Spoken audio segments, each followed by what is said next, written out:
Inner Voice, a heartfelt chat with Dr. Foojan. Break free from the forces holding you back. Get the life you deserve. Eliminate stress, reduce anxiety, decrease depression, and start living your full potential. Thousands have used Dr. Foojan Zeine's awareness integration theory, an evidence-based behavioral health breakthrough with incredible life-changing results. Getting rid of past trauma, having fulfilling relationships, increasing earnings, and living their best life. Now, the Foojan app is available to everyone. The app is Dr. Foojan Zeine's awareness integration theory in the palm of your hand. Download the Foojan app today. Hello, everyone. Welcome to the Inner Voice podcast, a heartfelt chat with me, Dr. Foojan Zeine. I'm a psychotherapist, an author, and the originator of the awareness integration theory. It's so good to be with you today. In this episode, I actually get to chat with amazing woman, Pattie Ehsaei. She's known as the Duchess of Decorum by her 982,000 followers on TikTok. She established herself as one of the leading financial experts in this space. Pattie's TikTok teachings on female equality in the workplace, financial literacy, workplace decorum, and financial independence for women she gets over 6.6 million likes from that TikTok. They like her. A lawyer by trade and currently a senior vice president of mergers and acquisitions, lending for a major national bank. Pattie is the perfect example of tough but fair. And she believes that success comes from information and empowerment. She has delivered keynote addresses for numerous platforms and organizations, including the Women's Investment Summit and the University of Denver STEM program. And has been a panelist for events that inspires the next generation of women, such as the Meet Me in Malibu Influencer panel. Pattie's voice can also be seen in print on Forbes.com, where she shares her wisdom as a financial contributor, and that's what she does. We had a great conversation about the culture of women in finances, some of the fears, some of the rituals that women do, and what are their thought process that gets them maybe into trouble, and what are some of the ways that they can start looking at empowering themselves and holding themselves in the space of value. Because if you don't value you, I don't think anyone else will. So I hope that you enjoy the conversation that I had with Pattie as much as I did. I learned a lot, and I hope you do. Now, subscribe to this podcast, my YouTube channel. Tell your friends, let them get on and hear the podcast with beautiful guests, and connect with me through my website, foojanzeine.com. I'd love to hear from you. I'd love to hear your questions, topics that you want us to talk about, and people you want to hear from. And you can, contact me through my social media or email. Just go to foojanzeine.com and you'll have it all. I love to hear from you. Now, without further ado, here it is, Pattie Ehsaei.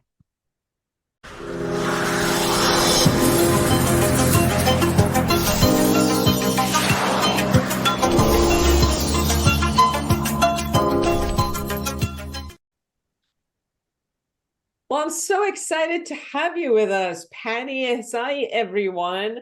Welcome to the show. Thank you for having me.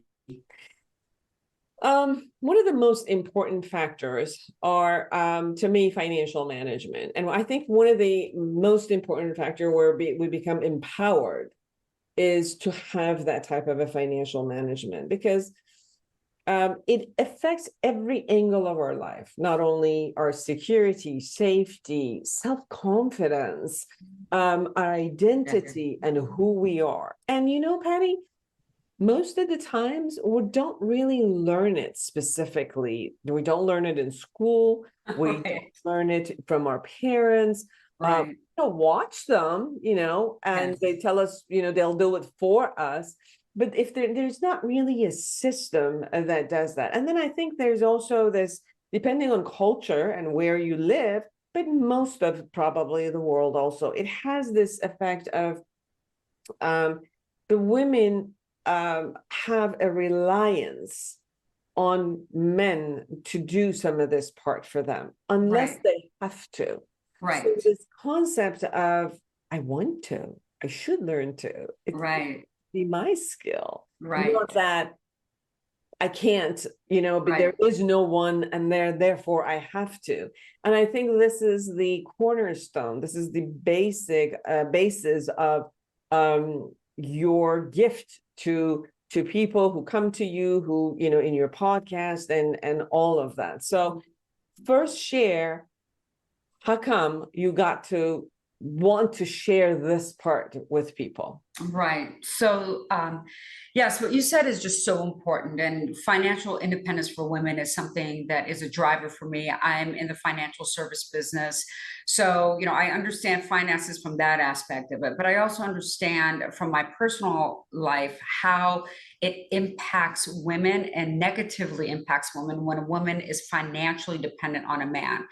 And for me, I noticed it in my relationship with my parents. When we lived in Iran, my mom had a very prominent career. She worked, she made just as much money, if not more, than my father. He had a great business too. But once we migrated to the US, due to the language barrier, they couldn't work in their respective fields. So my mother was a nurse, and she was actually a head nurse in Iran. So she had a very prominent career, but she couldn't pass the nursing exam. So because of that, she was relegated to the home, and my dad started working. He was doing construction and just kind of build a career around that. But what I started to notice is that slowly my mother was losing power in the relationship. I remember I saw the power dynamics as being very equal when we were in Iran and when we first moved to the States, because, they were both trying to make it happen. But once my dad started to make all the money and my mom wasn't making any money, I saw how the power dynamic shifted, how he slowly started to gain more and more power in the relationship, and she had less and less power. And he would always bring that up anytime they would argue. His thing was, well, okay, if you don't like it, leave. But he knew that she couldn't leave because she couldn't financially support herself. So, my mother would take me aside anytime that would happen, and she would say, do you see what's happening to me? Do you see how the fact that I'm not working is making me be so desperate in the relationship? She lost her self-esteem. She lost her self-worth. She lost herself, And she said, don't ever be like me. Don't ever allow a man to control your money, because once a man controls your money, he controls you. And that is something that I've carried with me since then. And I also think that's one of the biggest drivers in me trying to be financially successful. And, my mother's life ended very tragically because of her financial dependence on my father. And I made it my mission from that point on that I was going to honor her. And part of honoring her was to provide a platform to teach women to be financially independent, so not another woman ends up like my mom. So necessary. I work with a lot of clients of couples who have gone through a lot, which is usually happens also when they have children. This is like when they don't have children, there's still this concept of they're going to go to work, they have the earnings, even though it might not be as much as maybe their husband or someone, but there's creating a career for themselves. At one phase of life, which women love to do, it's their right to do. They want to be with their children for, minimum 3 years, 5 years, 7 years, some all the way until their children are grown and out of school. This is sometimes where the phases change, like what you were sharing, the phases change in migration. And most people's phases change in the phase of life change when they have children. And you see then that the responsibility and the management sometimes goes to men, or at least the responsibility of earning, even if if the woman of the house is managing the money, because the responsibility of earning is on the man. You could see this power dynamic that you just talked about, and it shows up like if you talk to someone up front, they're like, no, that they'll give you this philosophy of equality. But you hear it again in the marital fights, like you just said. where these sentences show up and you're shocked. Like I have the women who are in the office with me, and they're suddenly shocked by some of these sentences that show up. And then it also shows up by budgeting. And I usually tell people, to women, become part of the financial management, because you get to budget for yourself versus the man telling you, this is your Right. budget. Here, I give you, I give you this much cash and you just have to handle life with that. Or I give you Sure. this credit card and that's all you can handle. Right. And then there's this, management of what did you spend it on, and micromanaging on these pieces, where it becomes belittling for anyone. And Absolutely. right now, I think we're talking about women in this role, but I've actually seen whomever holds the money and the other Yes, doesn't, the same dynamic happens. absolutely. Right? Absolutely. So there is the financial independence. It's not about money. It's about the control. It's about decision making. It's about the power of decision making that, someone has to be there, although it works around earning capacities and managing capacities. Can you share a bit about what your thoughts are in if the person is an earner, or the person can be a manager, or there's a way even for women who want to stay home and have children? What are some of the ways that they can, even if they can't go and earn, what are some of the other ways to hold this power for themselves? Sure. I think that's very important because, yes, women are still the major caretakers of their children, right? And a lot of women want to stay home and be with their children. I think the smart way of doing it is still maintain your skills that you had prior to, coming home and staying with your kids. So if you're an accountant, whatever, still try to do some of that on the side. Okay. You should always have a side hustle. And at this day and age, there is no excuse not to have a side hustle, because you could just do it from your couch, right? You can do it from home. There's so many remote working things. I mean, even if you have zero skills, which I don't believe, anyone has zero skills, but let's just say you have zero skills, you can do data entry. Do something part-time so that you can earn some money. That's the first thing. The second thing is that you have to know what the finances are in your relationship. A lot of women feel like, oh, you know what, that's the man's job, and they leave everything to the man. So he's the only one that knows how much money they have, how much money they don't have, what properties they have, what they don't. And you put yourself in a very dangerous situation when you are not involved in the finances of the business, because you have no idea what is happening behind the scenes. I can't tell you how many women I speak with that in divorce proceedings, for example, I'm going to tell you a story. In a divorce proceeding, this woman thought that they had sold their old house. They were living very modestly, like just a middle-class family. She thought that she and her husband had sold their old house. They moved into a one-bedroom apartment. They shared a car. They go to get a divorce, and in the divorce proceedings, the lawyer was very smart and did forensic accounting. Found out that that house that she thought they sold, they had not sold.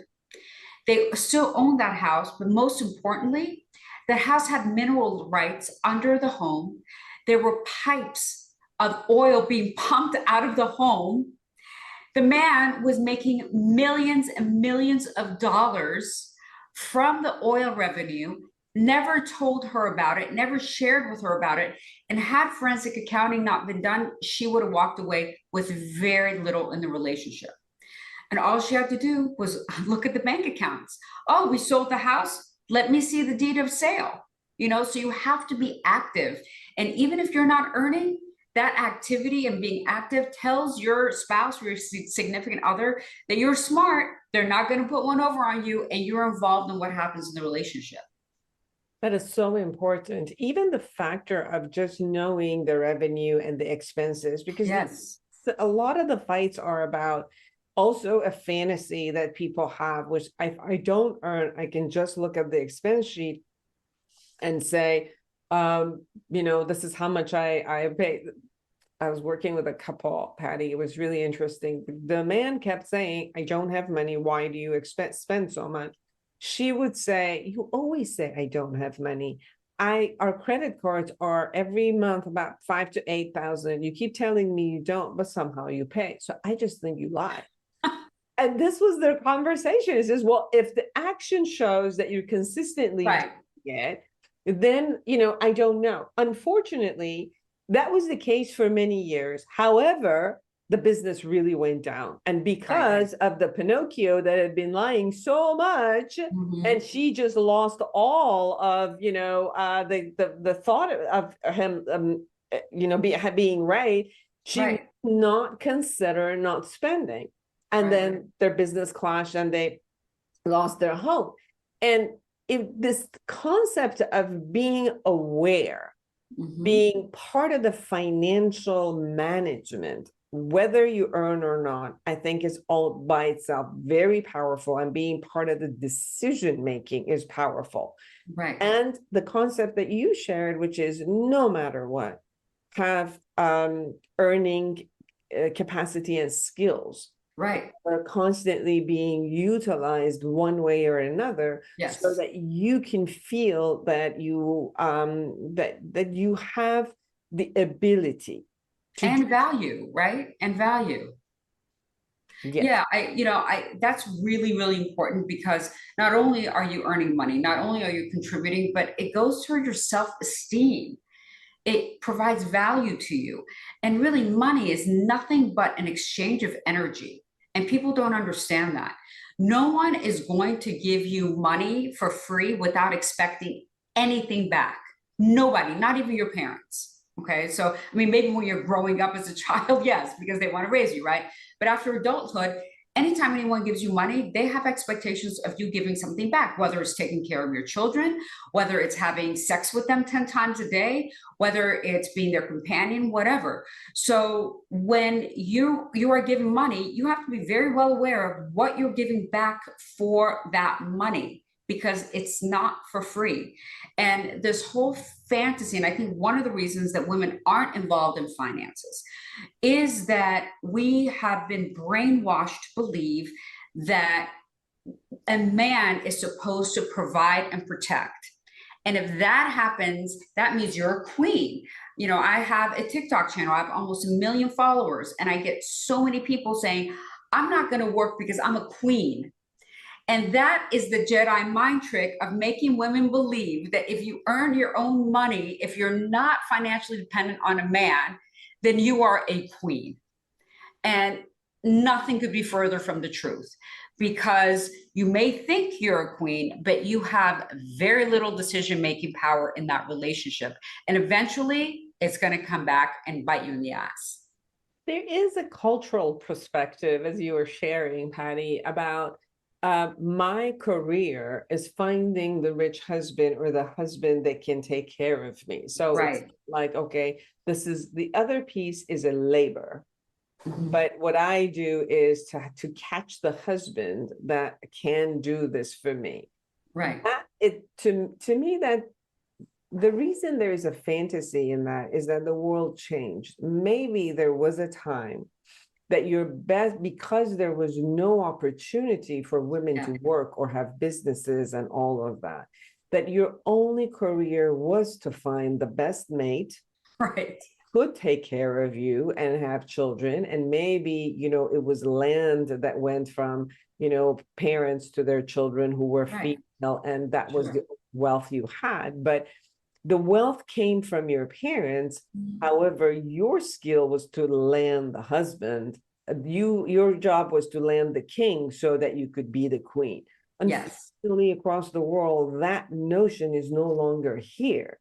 And therefore, exactly what you said, if there is a money that is being served, and it's because you're being bought for something. Yes, whatever it is. For whatever it is, you're now being bought for that. It's no longer that. The structure of the family across the world is that. And unfortunately, or fortunately, since that has changed, then if you're not upgrading your skills in order to be able to do that, again, the skills could be that the skills are your earning capacity, but also managing capacity. and being the partner in that concept. So Yes. part of the queenness is I don't need to know, because I just need to be, I get to be the spender. I get to Right. be the one who just, just I want this, I want that, and go forward. Yep. There is a part of the fantasy of the childlike space, which is my fantasy is always just being taken care of by daddy. Right. Which this continues, then we just switch the daddy to Right. husband from there. The downside of the concept of not being independent and being dependent on another person is that all the strings will always be pulled by the person who holds the power. Yes, there's a saying that says, he who controls the gold makes the rules. And it's the perfect saying. And even honestly, even in my friends' relationships where, I have friends that don't work and their husbands are rich, okay? Even in those relationships where they will argue with me tooth and nail that no, I have just as much power in the relationship as my husband. Husband says the same thing. She has just as much power. However, the second that she wants to buy a Chanel purse, she has to ask him, can I buy a Chanel purse? And that is where it comes in, right? The factors of you don't really have control over that money. Or she'll be like, you know what? I can't buy this because he just got me this. Or I can't get this because he just got me this. I mean, I can't imagine living like that. It's not worth it. I can't imagine ever asking someone, can I buy this? Or I can't buy this because this person won't let me. And again, even in those relationships where you think that it's equal, that seems so equal, it's really not. Well, then the question becomes, why should it be an equal? Well, the relationship between a couple, it's set up, romance is set up as an equal partnership. If it's not, then it becomes a parent to a child type of a relationship. Right. And usually a parent-child relationship, someone always holds the power, which is the parent. Mm-hmm. So if you're not creating the equalness in every realm of your partnership as a marriage, it's going to be detrimental, because a child will always be a child in that. It takes on the role of a child, which is always demanding, wanting, and having to wait for somebody else to bring. So this concept of, if I'm a grown-up, but I'm not structuring my life to act like a grown-up, to be responsible like a grown-up, too, as an adult, there's always going to be a part of me which is suffering.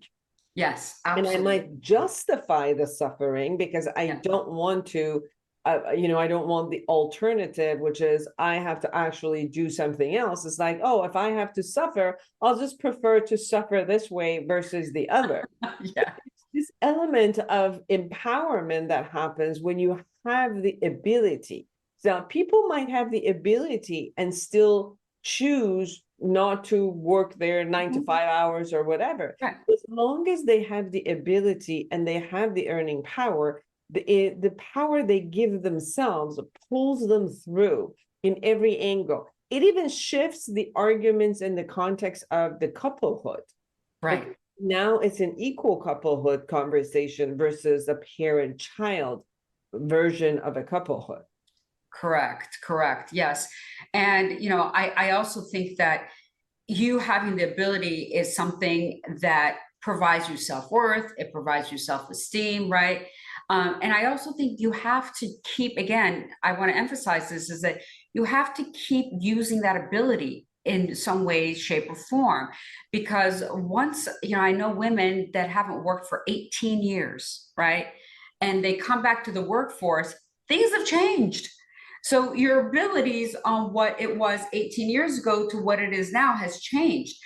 Technology has changed. They're doing it different now. There's so many things. So you have to always keep up with the trend of whatever you're doing, because you want to put yourself in a position that at any given point, you can go back to work. That is the most important thing, that any given time you can just go back to work and you can pick up where you left off to be able to financially support yourself. And unfortunately, I also think that, I get a lot of pushback when I say these things because women are like, well, I'll just take half his money. Most relationships, even if he's giving you half of the money that he makes, is not enough for you to live. It's just not. Those are facts. Those are financial facts. Talk to any divorce lawyer, they will tell you, unless you're part of the exception, which are the wealthy people, right? The people that have a lot of money. But for general middle-class people, taking half of his money is not enough. You still are going to have to earn your own money. So that's why it's important to be able to get back into the workforce as quickly as you can. And if I can also mention, I think one of the issues that I have is that people don't talk about finances prior to marriage. It is such a taboo topic. We know everything there is. So what movies you like, what type of food you like, we know your family, we know all of that, but we have absolutely no idea what your philosophy is around finances. What is your long-term plan financially? Let's say you want to buy a house. Does the other person also want to buy a house, or do they want to live in an apartment and travel all year long? How much debt do you have? Because if they incur debt in the relationship, you're responsible for that debt. What is your credit score? You have to know their credit score, and that seems so intrusive, but that is so important, again, for being able to buy a house, a car, even renting an apartment. With a bad credit score, you can't. Or a lot of times, if you're getting a job, they will check your credit record. If you have a bad credit score, you can't get a job. So all of those things are so important. And also, how are we going to manage the finances in the relationship? Are we going to have a joint account? Are we going to have a separate account? Are we going to have both? Who pays for what? So all of these things are never worked out prior to marriage. And then you get into the marriage and you're like, oh my God, I want separate accounts and this person wants us to commingle everything. And that at that point, it's too late. You're already married. And now you're dealing with issues in the marriage that didn't have to be there had you had this conversation prior to getting into a long-term relationship or marriage. There isn't any marital counseling that I've ever done through the whole past 30 some years that finances and money conversation Yes have not been a part of it. And you're absolutely right. The part, going back to the part first you said, is I'm going to take half of his money, or it's his responsibility to do this. And I usually say, yes, the law will create that responsibility. But can you imagine that for the next 10 years, 20 years, the rest of your life?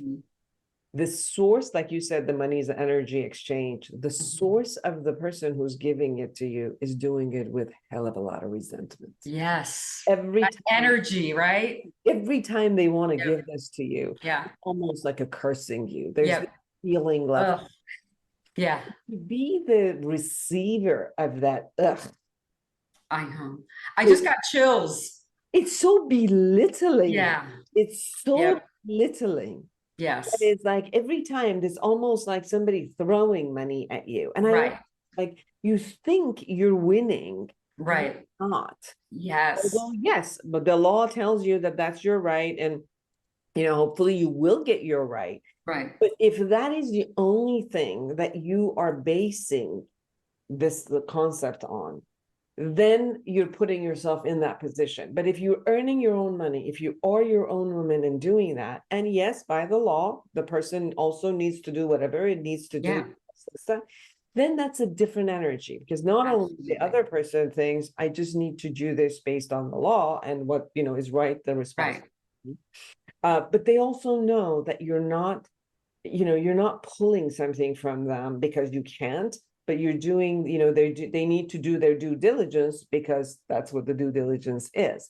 So there's a difference in that energy when it shows up. And it's amazing. Like, I've had men come into my office and they're like, I hate this so much, I'm just going to go bankrupt purposely in order to do that. And I'm like, your children are suffering in here. Right. But is that type of a resentment to actually sit with this? Like, of maybe less than 1% of people that I've experienced that have said after a divorce, she was amazing and she did so much for my children. She's the mother of my children, and I'm indebted with them for the rest of my life, and I think I should. That is a very minimal group of people who actually feel that.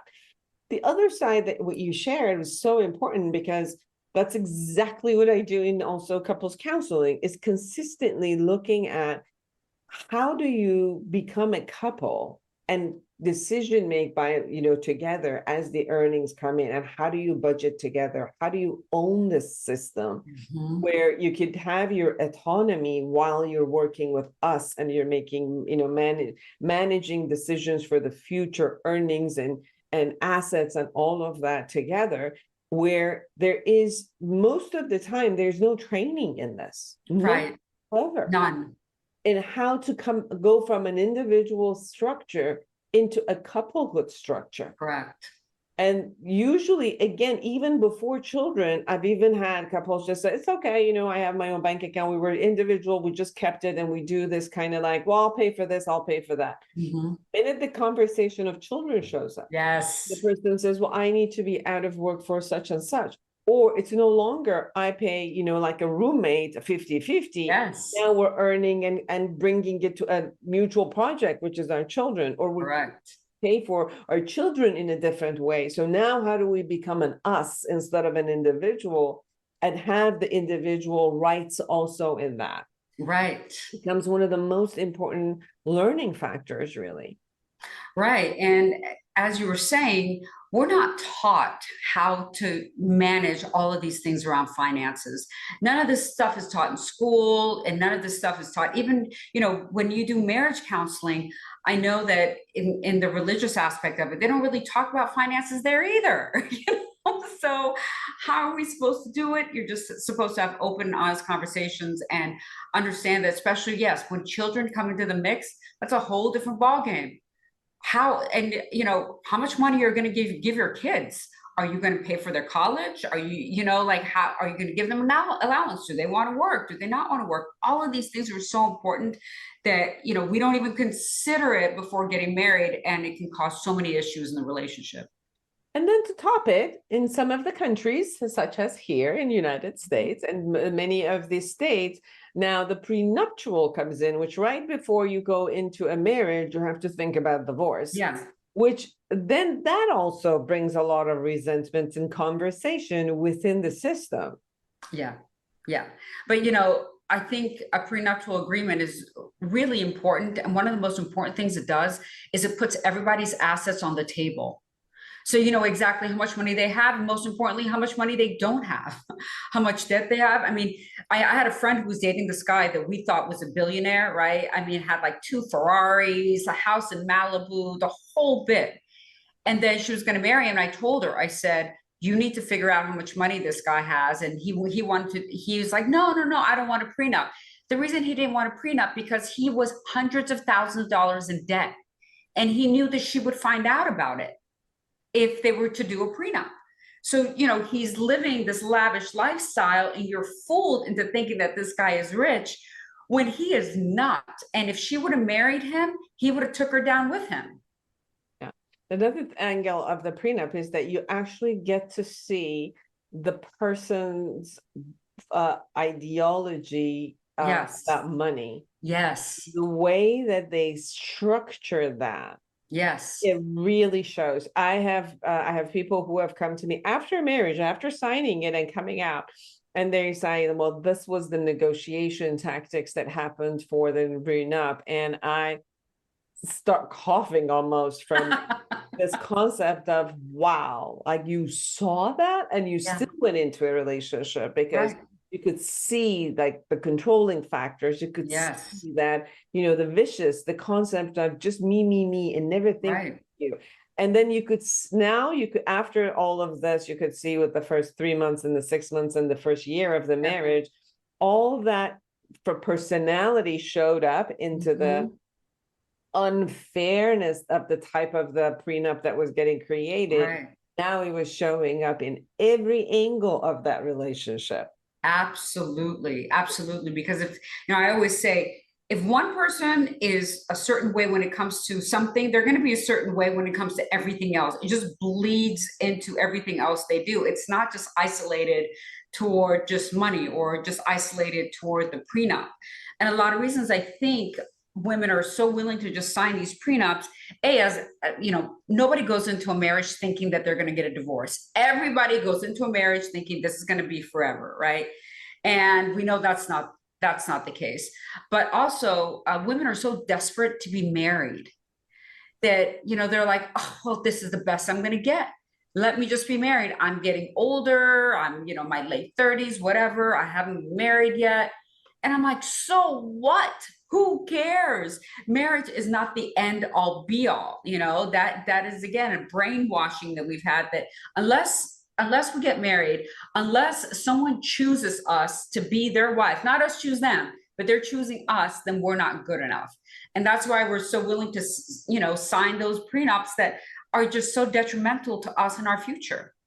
And I think these points need to be really taught as teenagers moving up. I mean, obviously it's a message that, you know, you get from your family, and the messages can be there through your childhood. But I think the actual management can start from teenage years of, Absolutely. you know, a teenager working. How do they manage their, you know, bank account?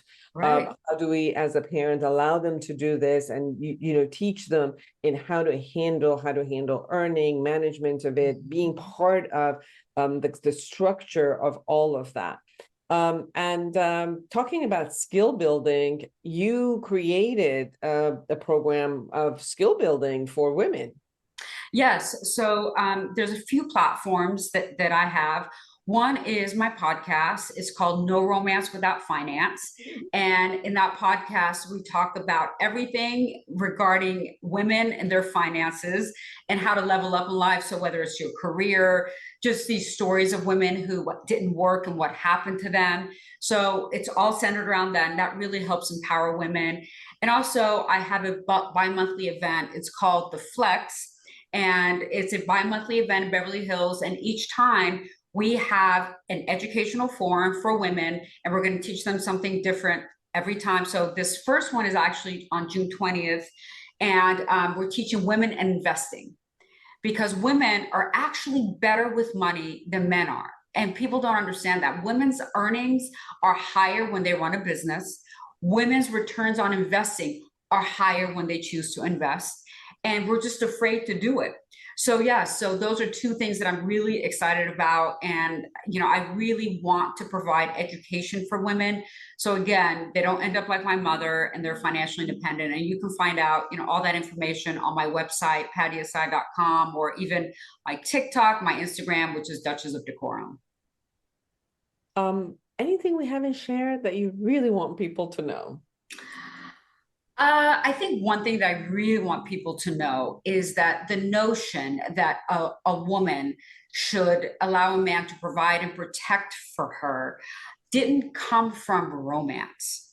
That came from the notion that a woman was the property of a man once they got married. And just like a man was responsible for taking care of his house, his goats, his horses, he was also responsible for taking care of his woman, because she was his property. And at that point, women couldn't even get jobs. They couldn't have bank accounts. They couldn't do anything to earn money. So that's where that notion comes from. And we have evolved from that, people. We have evolved. Let's not go backward to, you know, to those times, and evolve as human beings, evolve as women, and just own our own power and independence. Beautiful. Thank you for being with us. Thank you so much for having me. This was so much fun. It was, and I learned a lot from you. And I hope everyone who's with us, listening or watching us, has gotten something valuable from our conversation. It was a joy to have you, Pattie, with us. Thank you so much. It was so much fun. And for all of you who are out there, create an amazing life for yourself and everyone around you. Until next week, bye-bye.